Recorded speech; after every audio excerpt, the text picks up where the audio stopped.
Hello everyone, जय जगन्नाथ। स्वागत करती हूँ आप लोग को आज का न्यू सेशन में, न्यू क्लासेस में। आज का क्लासेस में मैं आप लोग के लिए प्रीपोजिशन का वीडियो लेकर आई हूँ। दोस्तों, प्रीपोजिशन अगर आप कोई भी गवर्नमेंट एग्जाम का प्रिपरेशन कर रहे हो, या आप स्टूडेंट हो, या आप हाउसवाइफ हो, या आप इंग्लिश पढ़ना चाहते हो, आप कोई भी लेवल का हो, तो आप इस वीडियो को देख सकते हो, क्योंकि इस वीडियो में मैं आप लोग के लिए प्रीपोजिशन लेकर आई हूँ। तो प्रीपोजिशन एक ऐसा इंग्लिश में ग्रामर के अंदर एक चीज़ है जो आपको हर जगह दिखने मिलेगा। ऐसे कोई आपके साथ बात कर रहा है और आप उसको बात का रिप्लाई देने के लिए चाहते हो, अगर आपको प्रीपोजिशन नहीं आता है तो आप बोल भी नहीं पाओगे, क्योंकि कहाँ कैसे किसको लगाना है वो भी हमको थोड़ा जानकारी होना चाहिए। दोस्तों, अगर आप प्रिपरेशन भी कर रहे हो कोई भी सरकारी नौकरी के लिए, तो भी आप वीडियो को देख सकते हो, क्योंकि इस वीडियो में जो प्रीपोजिशन हम पढ़ेंगे ना, ऐसे क्वेश्चंस में आपको आ ही जाता है। तो चलो दोस्तों, प्रीपोजिशन को अच्छे से समझ लेते हैं और देख लेते हैं कि इस वीडियो में आपके लिए क्या क्या प्रीपोजिशन है। तो क्लासेस को शुरू करने से पहले मैं आपको दिखा देती हूँ कि यहाँ मैं क्या क्या प्रीपोजिशन आप लोग के लिए रखी हूँ। आप देख सकते हैं ये सारे प्रीपोजिशन, और उसको लेके मैं सेंटेंस भी बनाई हूँ। उसके साथ साथ कुछ प्रैक्टिस सेट भी रखी हूँ, जहाँ में हम लोग को आप लोग को मेरे साथ प्रैक्टिस भी करना मिल जाएगा।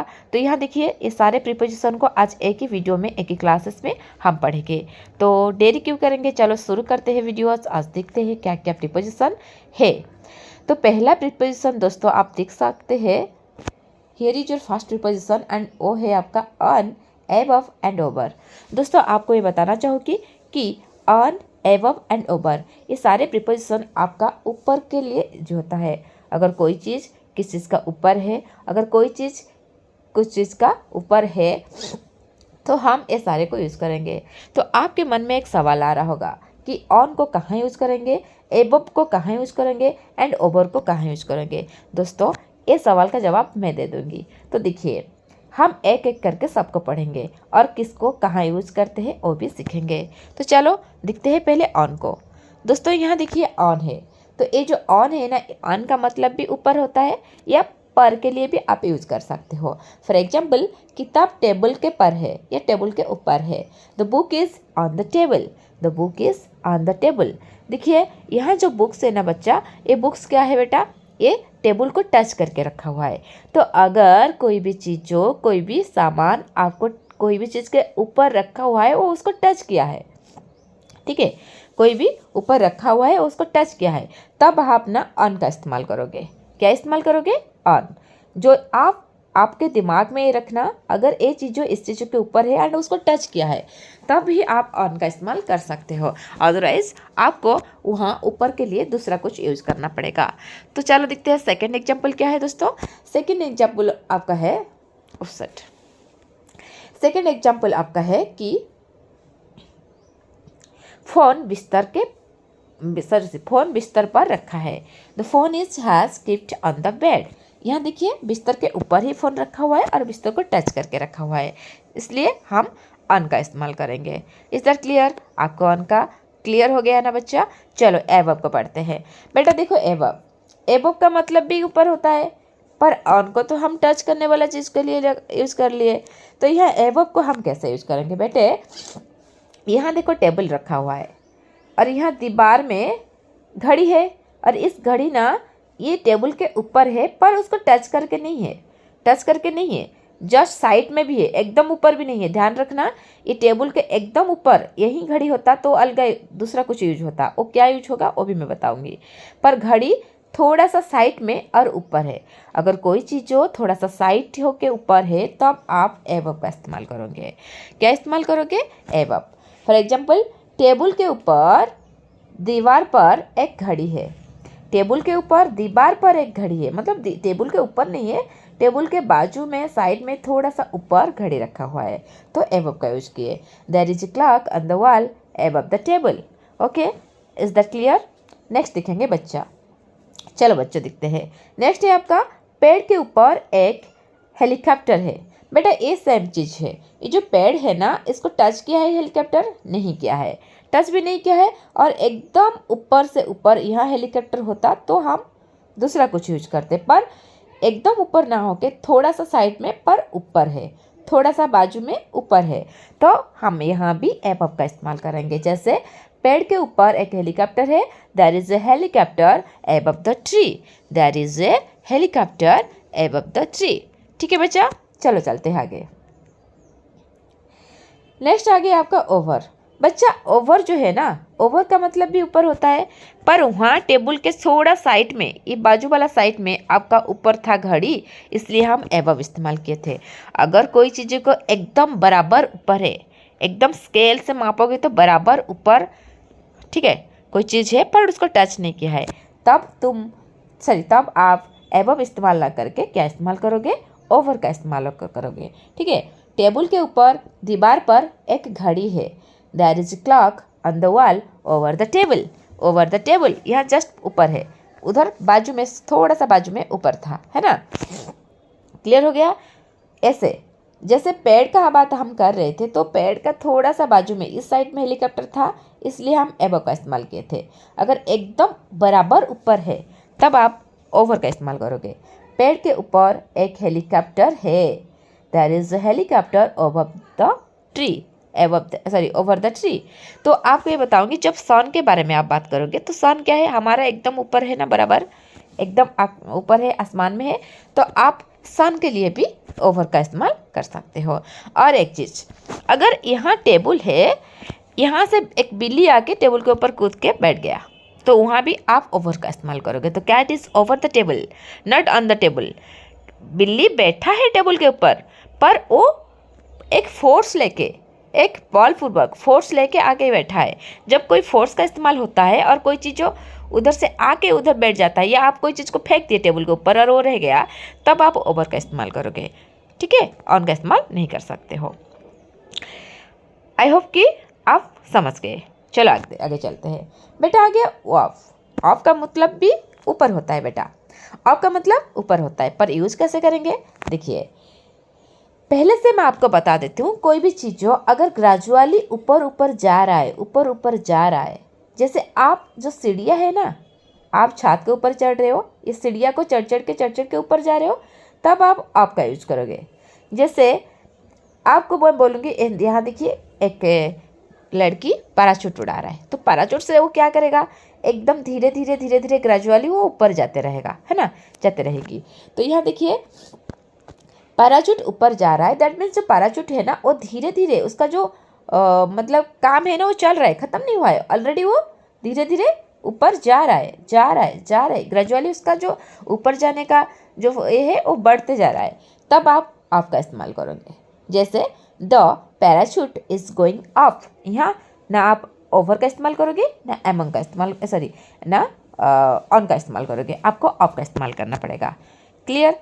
देखिए यहाँ एक दुकानदार भेज रहा है कपड़ा, तो वो कपड़ा का जो कीमत है ना, वो बढ़ते जा रहा है। दैट मीन्स आज 100 रुपया था, कल 200 होगा, परसों 300 हो रहा है, फिर 2 दिन के बाद में दिखा तो वो 500 में बढ़ गया।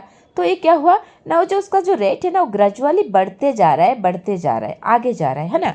तो इसके लिए हम भी यूज करेंगे ऑफ, कीमत ऊपर जा रही है, the prices are going off. आया समझ में ऑफ का भी। तो अभी कुछ प्रैक्टिस सेट आप लोग के लिए है। देखिए आपके साथ मैं भी करूँगी। नदी के ऊपर ब्रिज है, तो ये नदी को टच तो नहीं किया हुआ है ना, जस्ट ऊपर है, एकदम बराबर नदी के ऊपर बना हुआ है, इसलिए ओवर का इस्तेमाल करेंगे। There is a bridge over the river, there is a bridge over the river. And next देखेंगे बच्चा, नेक्स्ट क्या है आपका ना, रोहन टेबल के ऊपर बैठा हुआ है।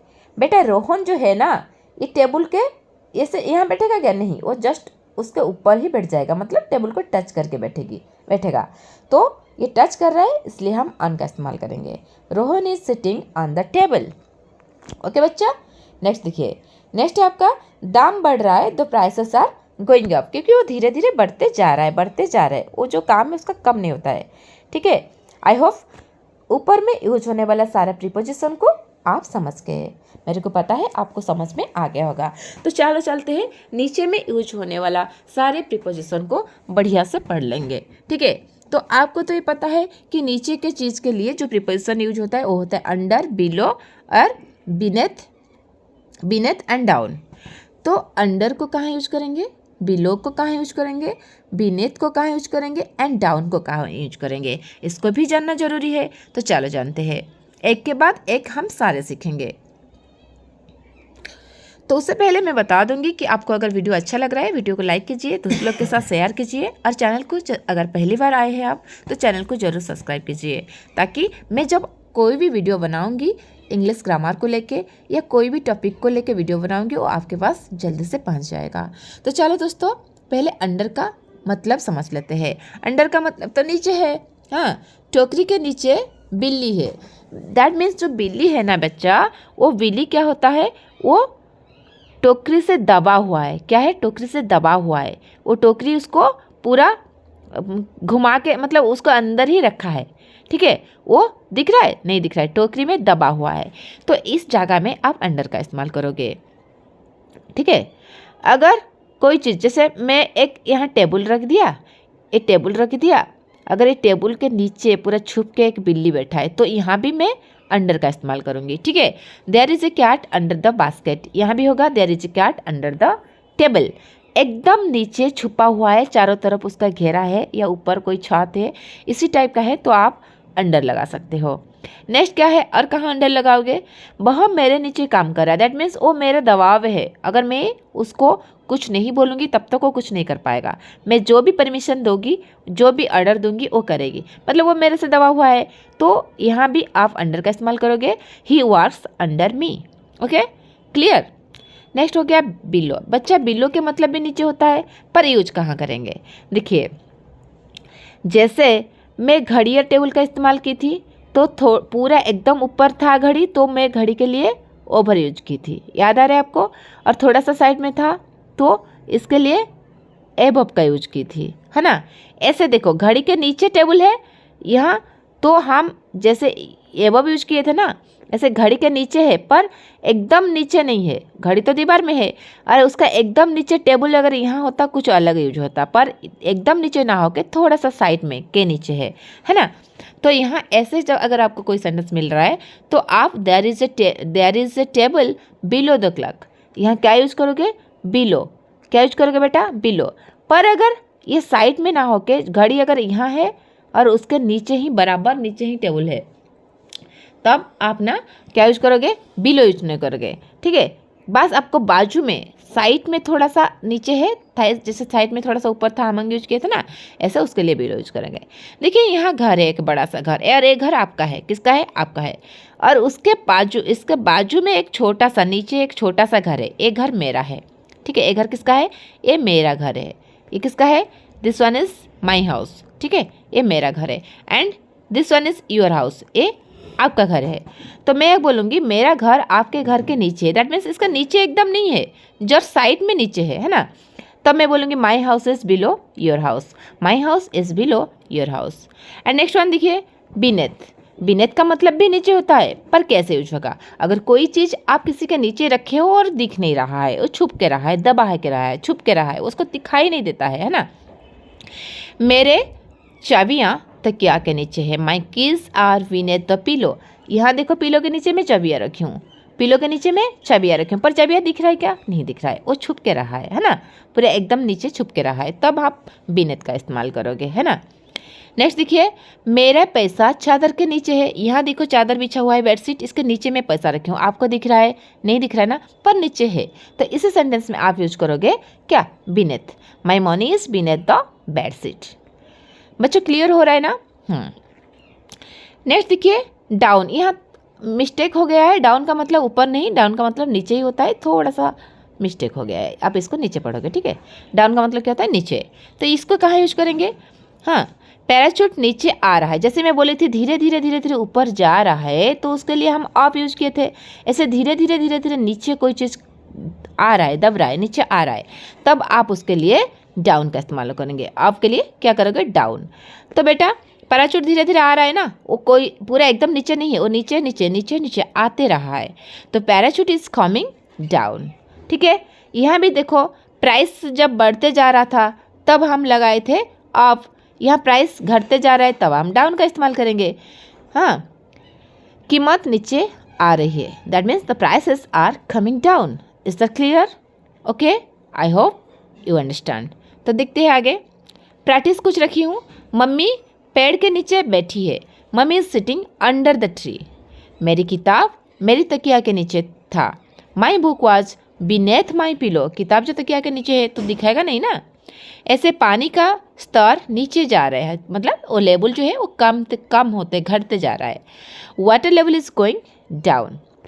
ठीक है बच्चा, आप ना नोट्स बना लीजिए। जब आप पढ़ते हो तब नोट्स बना के पढ़िए, तब ना बाद में आप जो को रिकल नहीं होगा आपको, आप वहाँ रिविजन भी कर सकते हो, है ना।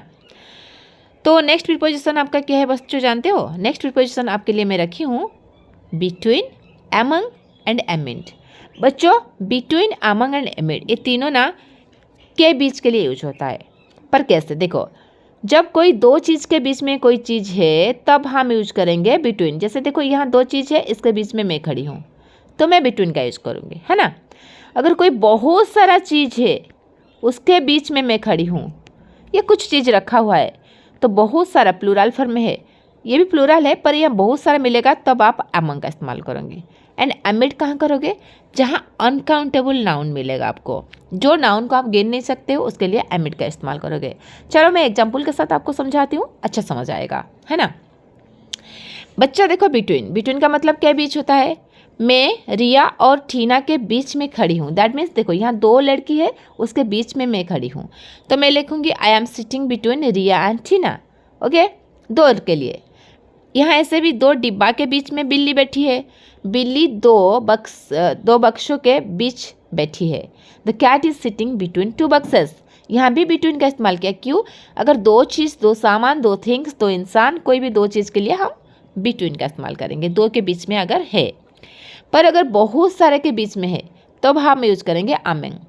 मैं बहुत सारी लड़कियों के बीच में खड़ी हूँ। That means I am sitting among many girls. I am sitting among many girls. Next देखिए, बिल्ली बहुत बक्से के बीच में बैठी है। The cat is sitting among many boxes. यहाँ देखो बिल्ली के चारों तरफ दो से ज़्यादा बक्सेस है। अगर दो से ज़्यादा बक्सेस है तो हमको अमंग का इस्तेमाल करना पड़ेगा। ठीक है, आपके एग्जाम पॉइंट ऑफ व्यू में ये बहुत इंपॉर्टेंट रहेगा बच्चा। इसको कहाँ कैसे यूज करते हैं, छोटी छोटी चीज़ को लिए आपको पता है फिर भी आप गलत करते हो, इसलिए इसको ज़रूर अच्छे से देख लीजिए एग्जाम जाने से पहले। फिर दोबारा बोलूँगी, वीडियो अच्छा लग रहा है तो लाइक कीजिए। आपका जो ओपिनियन है वो कमेंट बॉक्स में कमेंट कीजिए। आपको किस तरह वीडियो चाहिए, किस टॉपिक को लेकर चाहिए आप भेजिए, मैं ज़रूर आपके लिए वो वीडियो लेकर आऊँगी। नेक्स्ट देखिए अमिड। अमिड का मतलब क्या है? बीच भी। पर हम पता है हमको कि अनकाउंटेबल नाउन के लिए हम यूज करेंगे, है ना। जिस काउंटेबल नाउन नहीं है, अनकाउंटेबल मतलब क्या है? जिसको हम गिन नहीं सकते, है ना। मैं ट्रैफिक के बीच फंस गई थी। तो बच्चा मैं गाड़ी को गिन सकती हूँ पर ट्रैफिक को क्या गिन सकती हूँ या नहीं ना। तो I was stuck amid the traffic. Stuck का मतलब फंस जाना। ठीक है, नेक्स्ट देखिए, मैं बोली मैं बुरी स्थिति के बीच में फंस गया हूँ। दैट मीन्स जो स्थिति है ना, मेरा एक बुरा सा स्थिति में मैं फंस गया हूँ। पर ये जो स्थिति है ना वो बुरी सिचुएशन है, उस सिचुएशन को क्या मैं काउंट कर सकती हूँ, गिन सकती हूँ? नहीं ना। This is a uncountable noun, so I use amid. Okay, I am stuck amid bad situation. ठीक है, जहाँ जहाँ आप काउंटेबल नाउन नहीं मिलेगा, आपको अनकाउंटेबल मिलेगा ना, तो वहाँ आप amid का इस्तेमाल करोगे। among and between का इस्तेमाल बिल्कुल नहीं करना। ठीक है बच्चा, प्रैक्टिस करेंगे थोड़ा। जैसे उसकी समस्या के बीच मेरा टाइम बर्बाद हो गया। My time was wasted amid their problems. वह दो फुटबॉल के बीच खड़ा था। He was standing between two footballs. Okay, and next one देखिए, पानी का स्तर नीचे जा रहा है। Water level is going down. ठीक है, इतना तक था आपके लिए प्रीपोजिशन। आई होप कि वीडियो आपको अच्छा लगा होगा और यहाँ आप लोग को कुछ सीखने अगर मिला है तो ज़रूर लाइक कीजिए, शेयर कीजिए। आपका लाइक, आपका शेयर, आपका मैसेज से हमारा मोटिवेशन है। मैं आपके लिए और अच्छे से अच्छा वीडियो लेकर आऊँगी। तो प्रीपोजिशन आज ऊपर और नीचे का सीख लिए। अगर आपको और कुछ प्रिपरेशन चाहिए तो मैं उसको जरूर लेकर आऊँगी। दूसरा टॉपिक चाहिए तो भी लेकर आऊँगी। आप बस एक बार मेरे को मैसेज कीजिए कि आपको किस तरह टॉपिक में वीडियो चाहिए। टॉपिक जो बताएंगे आप उसी के हिसाब से मैं वीडियो लेकर आऊँगी। आपको सिखाना मेरा काम है और मैं तब बहुत खुश होंगी जब आप खुद डिमांड करोगे कि मैम हमको इस वीडियो चाहिए। ठीक है। तो वीडियो को शुरू से आखिर तक देखने के लिए आपको बहुत बहुत धन्यवाद। Thank you so much. Happy learning. जय जगन्नाथ।